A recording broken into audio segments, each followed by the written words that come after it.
আমার আমি বড্ড দামি। মানুষ সব থেকে বেশি ভালোবাসে কাকে জানেন? নিজেকে। যে মানুষ নিজেকে ভালোবাসতে জানে না, সে অন্য কাউকে ভালোবাসতে পারে না। আমাদের দেশের অধিকাংশ মহিলা বয়স 30 বা 35 পেরোলে নিজের কথা ভাবা ছেড়ে দেয়। সংসার, স্বামী, সন্তান এদের কথা চিন্তা করতে করতে ভুলেই যায় নিজের কথা, নিজের যত্ন নেবার কথা, নিজের দিকে তাকাবার কথা। আমি বলবো, নিজের কথা ভাবুন, নিজের যত্ন নিন, নিজেকে সময় দিন, নিজেকে ভালোবাসুন।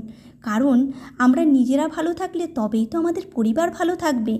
পরিবারের স্বার্থে, পরিবারের মানুষগুলোকে ভালো রাখতে নিজেদের ভালো থাকাটা অত্যন্ত জরুরি। গতানুগতিক ধরাবাঁধা জীবনের বাইরে বেরিয়ে যদি নিজেদের জন্য আমরা একটু সময় দিই, ক্ষতি কী বলুন তো? সময় পেলে একটু গান শুনুন, নিজেদের পছন্দের খাবার রান্না করে খান, মাঝে মধ্যে সময় বার করে বেরিয়ে পড়ুন আউটিংয়ে।